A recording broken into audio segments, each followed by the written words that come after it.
Tennessee has its share of beautiful rivers, rivers that aren't so beautiful when they overflow their banks and destroy property and lives.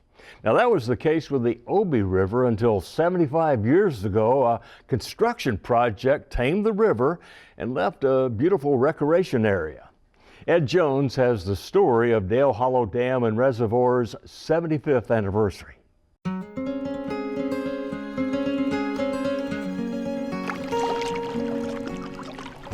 Dale Hollow is known as a vacation destination.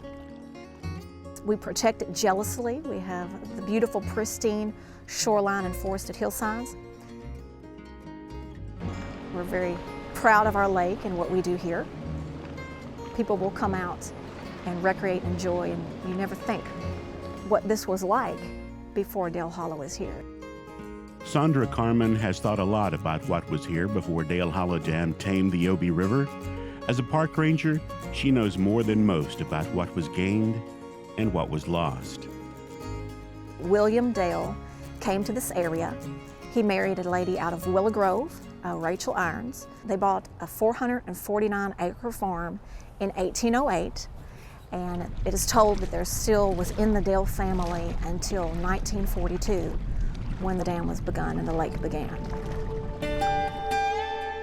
That beginning marked the end of a way of life for residents upriver from Dale Hollow. There were two major communities that were totally inundated, the Willow Grove community and the Lilydale community. So there were a lot of people that did sacrifice back then by giving their farms. The Corps of Engineers and the federal government relocated over 2,000 known grave sites onto private property. Because those folks, they really did sacrifice quite a bit so that we can have what we have today. It was hard times for those folks. All the families had to leave their farms where they had been for generations. You know, I could relate to that because I farm myself, and it would be hard for me to leave my place. Dale Hollow Superintendent Stanley Carter can also relate to their fate on a much more personal level. My family, on my mother's side and father's side, we are from the upper headwaters of the Obi River itself, and where my mother was born is it's underwater now. With that being said, with this dam being in place, it has saved millions upon millions of dollars just in flood control alone, not to mention the hydroelectricity that we produce.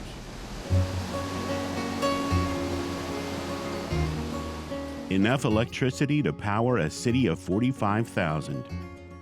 Power that was sorely needed back in '38 when the Army Corps of Engineers got the green light to begin planning the Mammoth Project. March 2nd of 1942, construction began. It was completed in October of 1943. So that was record time.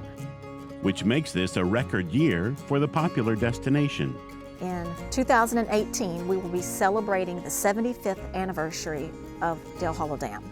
And of course, we will be celebrating the entire year. We've got quite a bit planned. We will be offering tours of the power plant in 2018 to celebrate our 75th anniversary of the completion of the dam. And that's where Superintendent/tour guide Stanley Carter comes in. We'll go down to the generator floor, and from the generator floor we'll go on down to what we call the turbine floor. The rotor is roughly 100 tons, and that's just one segment of the generator itself. They're a pretty massive piece of equipment. One of the most interesting things that you're going to see as we go downstairs, it's what we call the actuator cabinet. And the actuator cabinet is what opens and closes the gates, allowing more or less water into the turbine. We produce 18 megawatts of power per unit. We have 3 units, which is 54 megawatts is what we're able to produce. The roar of the rushing water, the enormous size of the concrete mountain holding back the Obi River. It's hard to fathom the sheer scale of it all. But then consider that this huge, remote complex is just a tiny part of a nationwide electrical network known as the grid. Several years ago, the whole eastern seaboard had all the blackouts.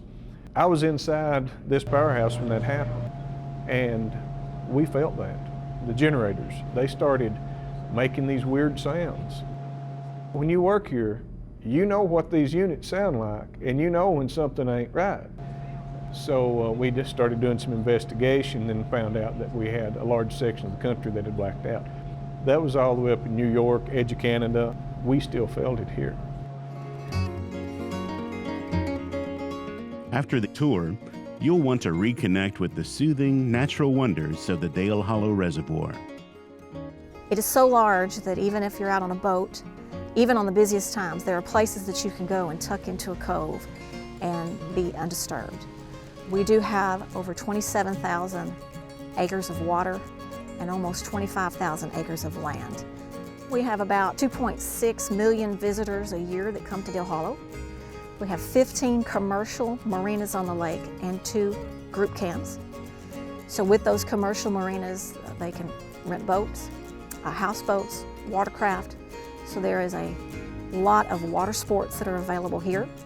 Because we have such crystal clear waters, we're very popular for scuba. We also manage and operate 4 Class A campgrounds with over 400 campsites.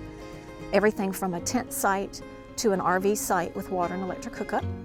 So you can get a away from the city experience, come out and breathe the fresh air. But it is just a jewel of Tennessee. It's just gorgeous.